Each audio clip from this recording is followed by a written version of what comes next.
marka Ethiopia miiska wada hadalka waa lagaga garxelay waana lagaga garhelaya oo sababtu tahay su'aalo Ethiopia ayna ka dawladahan ka jawaabi karin baa jira mawduuca kale oo wada hadalada iyo waxa laga filayo dawladda Ethiopia ama xisbiga BB aan dhaho saasay ku fiican tahay iyo ururka TPLF wada hadalada u bilaabmay wadanka South Africa wada hadaladaas maxaa laga fili karaa wata marka ugu horeysa xisbiga BB-du iyo TPLF waa dad isgaranayo isku dad soo aha muddo 30 sano BB waxay ka soo dhex baxdeen waa ururkii BRDF la oran jiray ee ka koobnaa afartii urur Oromada iyo Amharada iyo Tigreega iyo Dhabuubka iyo qoladoodii kale ay u bixisteen waxa la yiraahdo bahwadaagta ee Soomaalida iyo Canfarta iyo Herarida iyo Benishaangulka iyo Gambeeluhu ay kamid ahaayeen dadkan marka BB-da u diga rogtay waa xisbi ka soo dhex baxay uu BRDF-na marka la xaquuqo waxay noqotaa uu TPLF sida darteed labaduba midba midka kale inuu khayaamo u doonaya midba midka kale wuxuu garanayaa fartiisu garanaya waa isku dadkii 19% waa dadkii TPLF ay soo barbaarsatay weeyaan magaca dalada samaystay loo oran jiray BRDF sida darteed Ethiopia muddo 2 sano ah dagaal ka socda waxaan u leeyahay wada hadalka u dhaxeeya TPLF iyo BB saasay sax ku tahay oo sababtu tahay dagaalkan bilowgiisa baarlamaan laga ma ansixinin joojintiisa dagaal baarlamaan laga ma ansixinin xabad joojintiisa laga ma ansixinin dib u bilowgiisa laga ma ansixinin hadda wada hadalkan baarlamaan laga ma ansixinin waa abiy kaliya tawno magac xisbi wato kala dagaal ka bilaabaya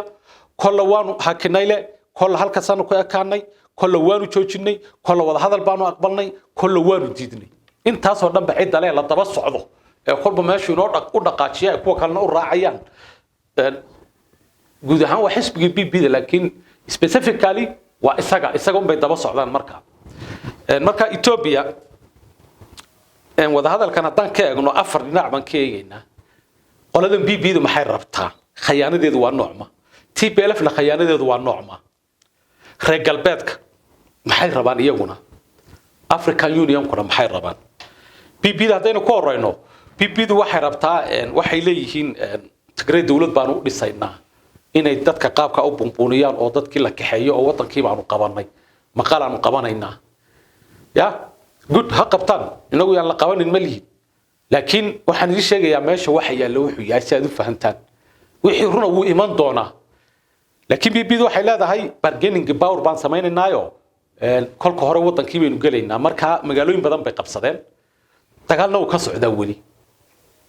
ka bacdi waxaan dhahaynaa maamul baan u dhisnay dadkiina annaga siinayna gargaarkii ya kadibna maamul baynu u dhisaynaa wadankii saasaynu ku qabanaynaa TPLF-na waxaan dhahaynaa hubka ha dhigto ya reer galbeedka xaqiisana wada hadalkii waanu ogolaanay lacagtii noo fasaxa oo deyntii naga dibdhiga ya deyntii naga dibdhiga BB-du iyadu waxay rabto ay ku doodayso ay dagaalkan u bilowday wada hadalkii waanu aqbalnay inay lacag ku hesho TPLF waanu mataqaanaa waan qab jabinay oo Tigray waanu galnay magaalooyinkiina waanu qabsanay gargaarkiina annagaba dadka u geynayna qoladana hubka ha dhigto dooda iyadu ay rabto waa sida sababta marka imika awood la isugu geeyay ilaa Eritrea xalba ee Tigray loo galay waa sida laakiin wali de maqalana lama qabanin meel kale oo ina xabadi ka soconin ma jirto xaqiiqada markaan ka hadalno arwa dagaal baa ka socda meel walba dagaal baa ka socda qoladan marka iyagu ujeedadeedu waa sida xagga shacabkana inay ku furaan sawaxana ma taqaanaa wadankii waa la qabto maamul baa loo dhiso dad baaba la ururinaya oo leeyahay adiga gudoomiye gool baan ka dhignay Tigray magaalo hebla gudoomiye degmo maxay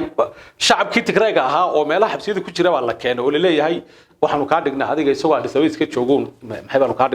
ka dhignay xagan kalena warbaahinta in la yiraahdo waka meel hebla waxa loo sii daayay taligi baa loo sii daayay gargaarkii baa la geeyay maxay baa la geeyay propaganda noocaas ina u shaqayso propaganda meel dagaal ka socdo kama shaqayn karto qoladan ujeedadeedu waa sida xagan TPLF-tan ujeedadoodu waa maxay iyaguna waxay leeyihiin bacdama waxay ogaadeen dagaalka foolka ah in lagaga adag yahay oo inuu u bardhigi kareyn waay laba dawladood ba iska kaashanaya iyagu waa go'doon bay ku jiraan muddo dheerna go'doon bay ku jiraan way iska daaleen marka iyagu waxay xisaabiyeen dagaalkan foolka inaynu u burdhigi kareen waxay leeyihiin marka gudaha inoo soo galaan waxaynu kaga adagnahay way leeyihiin iyagu marka dagaalka ila meeraysada ah marka waxay rabaan in dagaalku daba dheeraado dagaalku markuu daba dheeraado iyagu jabhad bay isu arkaan hadda jabhad marka adeeg ma bixisade wax barasho lagama rabo caafimaad lagama rabo adeeg lagama rabo mushahar lagama rabo wax kale lagama rabo wax iga kalumaya ma jiro dawladdan buu marka wax kalumaya oo nidaamkii dawladnimada iyo legitimacy dawladda ay ku ahayd bay waayaysaa hadduu dagaalku daba dheeraado taasi marka ay ka go'an tahay Ethiopia ka go'an tahay marka dagaalku hadduu daba dheeraado dhaqaalihii baa dhulka ku dhacaya dagaalkana ma joogtayn karaan marka dagaalka ila meeraysada abaynu ku baabi'inaynaa ka bacdina ya saasaynu wax Ethiopia la yiraahdo kaga adkaanaynaa marka dambe ama dib u raw soo qaadaan ama hadayaan iyaga qorshoodu marka inay khashifiyaan oo gudaha ku khashifiyaan saasay leeyihiin ka bacdina buuraha ay u galaan dagaalku markuu daba dheeraado waan kaga adkaanaynaa iyagana dawladnimadoodii baa lumaysa dadna maxaa la noqonayaa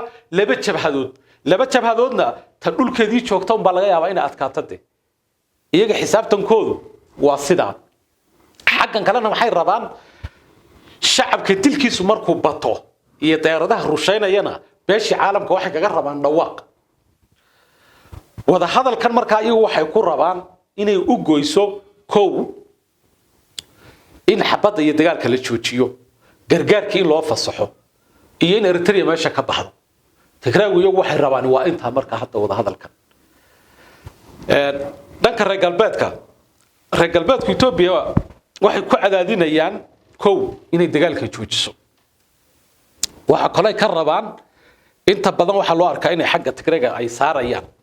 marka Ethiopia miiska wada hadalka waa lagaga garxelay waana lagaga garhelaya oo sababtu tahay su'aalo Ethiopia ayna ka dawladahan ka jawaabi karin baa jira Tigray Ethiopia mayna ka go'in waxay u baahan yihiin xaq u leeyihiin adeega Oromo ay hesho deegaanka Oromadu ka xabashidu ay hesho kan kale ka anfartu hesho yaa mas'uulka marka shacabka Tigrayga dastuuriyeed Ethiopia ka abiiba ka shacabkan marka maxay u go'doonsan yihiin adeeg maad siisid koox baa haysata argagixisada kooxda argagixisada lafteeda adiga mas'uulka waa inaad ka difaaci karto marka shacabkan adeeg ha helaan Ethiopia waan ku hortaagnaanaynaa waa lagaga garhelaya marka reer galbeedku waxay rabaan Ethiopia mar miiska haday soo fadhiisato doodaha sharcigu ka mid yahay ee deegaanka Tigray muna ahayn ya gargaarka in la fasaxo qodobadaas inay shuruud kaga dhigaan shuruudaha noocaas oo sharciga Ethiopia haday diido marka waxay rabaan in cunaqabataynta u sii kordhiyaan iyo godoominta dhaqaalaha Ethiopia bishan December 30keeda waxa laga rabaa 600 milyan baa laga rabaa oo dollar inay soo celiso ay keento Ethiopia waxay dalbatay lacag hor loo deyna tii horena in laga dib dhigo bankuna hadda 17 buu sii shaqeyn karaa oo lacagta bixin karaa baa la yiri reer galbeedku marka waxay rabaan iyagoo taa ka faa'iideysanaya in Ethiopia ay ku qasbanaato xabadda inay joojiso ciidamada Ethiopia Eritrea inay meesha ka saarto gargaarkii in la fasaxo intaas horta rabaan inay ku qasbaan xaaladda dhaqaalaha inay uga faa'iideystaana dagaalka jooji marka haday Ethiopia taa diido waxa jira wax ma taqaanaa asset freezing wax la yiraahdo xeerka deymuhu uu fasaxayo oo Ethiopia saxeexday bisha December wixii ka dambeeya Ethiopia wax kale hanti walba ay leedahay Ethiopian Airlines kamid tahay meeshii joogta lagu qabani markab haday leedahay meel walba hantideeda waayo deyn bay qaadatay deynta muddada haday ku bixin weydo hantideeda la wareegi reer galbeedku marka waxay rabaan hadii arintan ay u hogaansami waayaan inay marka xagga dhaqaalaha ka sii go'doomiyaan deyntaana in loo qabsado adigoo deyn raba tu kale in lagu qabsado haddana aan dhaqaalahaynin waxa kale reer galbeedku ogaadeen Birhanu Naga maanta waa ninka ugu qabqab badan Ethiopia jooga xalay waxaan daawanayay kaliib oo ka hadlaya Congress-ka Mareykanka warbixin uu siinayo waagu mucaaradka ahaa wuxuu leeyahay ninba marka ku yiri hadalka badan iska daayo maxaanu sameeynaa Ethiopia ku cadaadinaa hadda xuquuqul insaanka iyo dhibaatadan inay ku saxdo wuxuu leeyahay marka Ethiopia dhaqaalihiinu ka joojisto waa runtii Ethiopia waa kalluun bad ku jira horta kalluunkana hadii laga soo qabto badda oo halkan la dhigo ma si noolaan karo Ethiopia dhaqaalaheeda iyo sharafteeda iyo dawladnimadeedu waa wax reer galbeedka gacanta ku hayaan taun baa lagu abalay garayni markaa ujeedada reer galbeedku markaa waxay rabaan in wada hadalkan Ethiopia haddii ay ka kacdo xalaba way ka kaceen baan maqlayay oo guddi de go'aan gaari kara ma aha dad madax banaan ma aha marka reewa weyn meel isugu yimaadeen laga gar helo waxyaabaha qaarkood waa inaad ka garaabi karto doon karto waa runtiin ma oran karaan waa inay xanaaqaan markaa waan maqlayay xalay in kastoo uu hubin oo rabayna saaka xaqiijiyo inay shirka ka baxeen qaar waa la ii sheegay ka bixidaas rawan marka reer galbeedku inay uga faa'iideystaan qoladan kale African Unionka waa urur iska magacu yaala iyagu waa laba group xagga abiy u janjeera iyo group u janjeera xaggan laakiin labada group midna awood ma laha midka reer galbeedka xaggiisa u janjeera iyo TPLF ta xoog roon marka hadda ya waxaad moodaa in iyaga dhexdooda la isku waxaynaya marka iyagu reer galbeedka maxay ugu waxeeyeen oo kaliyeeta in kol ay Ethiopia meesha ay miiska dul keenaan ayuu iyaga ujeedadoodu ahayd deetana uga dhaxbaxaan ya Ethiopia markay halka uu leeyahay hada saad sameyn weydo iyaguna de go'aan kala ma qaadan karaan waanu diidnay waxan ka ahayn waxaynu eegaynaa marka bal ilaa maanta waxa ka soo baxa laakiin anigu kala ma filayo in xisbigan wadanka hogaamiya